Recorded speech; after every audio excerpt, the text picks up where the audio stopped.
T'as déjà fait de la chirurgie esthétique? Bon, moi, je vous l'avais déjà confié dans un précédent calendrier de l'Avent. Je vous avais dit tout ce que j'avais fait. Enfin, tout ce que j'avais fait, on dirait que je me suis refait entièrement la face. J'avais fait quelques trucs de petits complexes. C'est toujours disponible si vous tapez chirurgie, voilà, machin, tout ça. J'ai déjà fait une vidéo pour en parler. Mais je vous dis ça parce qu'aujourd'hui, et vous me le dites hein, dans la barre de commentaires si vous avez fait quelque chose. Et quoi? Et pourquoi? Et aujourd'hui, on ouvre le chapitre 18 qui s'appelle « Le business de la chirurgie esthétique ». Sois toi-même, tous les autres sont déjà pris. Oscar Wilde.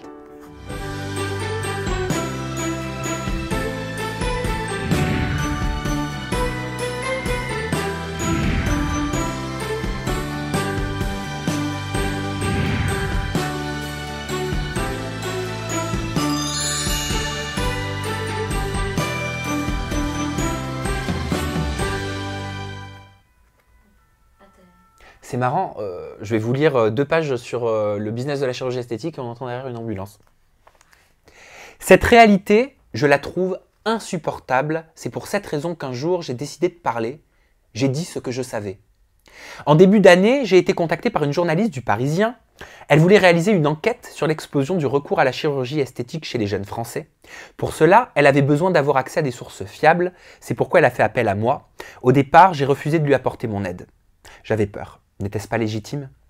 J'avais conscience qu'en faisant certaines révélations, j'allais indirectement toucher à l'une des sources de revenus de certains candidats et risquer par conséquent de me les mettre à dos. Pour trancher, je me suis posé une question très simple. Sam, est-ce que tu souhaites devenir le genre de mec dont la vie est dirigée par l'argent? La réponse était non. Alors advienne que pourra, me suis-je dit, et j'ai bien fait. Dans le sillage de cet article, le 20h du week-end de France 2, l'émission Vrai ou Fake sur France Info, ou encore le JT de M6 se sont eux aussi penchés sur ce fait de société.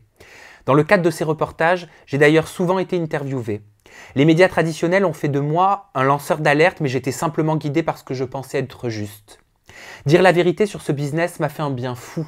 C'était quelques mois avant l'affaire Natania, et j'étais déjà entré dans une phase de remise en question de ma mission de youtubeur.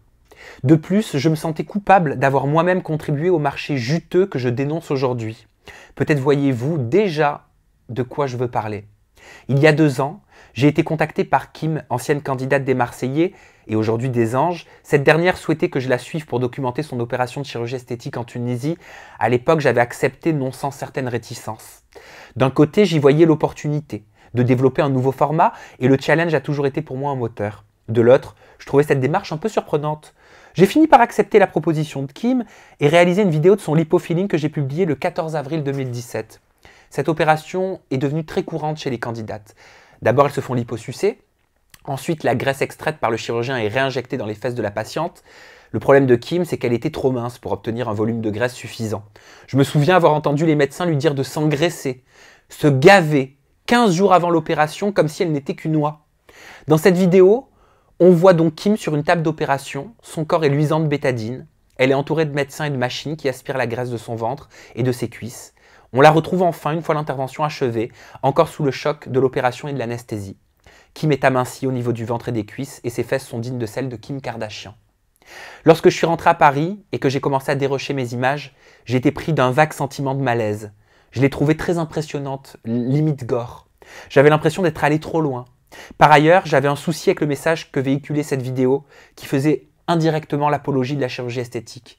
Par la suite, différentes agences de tourisme médical m'ont proposé des sommes d'argent considérables en échange de reportages mensuels sur les opérations de différents candidats, flairant l'immoralité de ces propositions et malgré leurs relances insistantes, je n'y ai pas donné suite.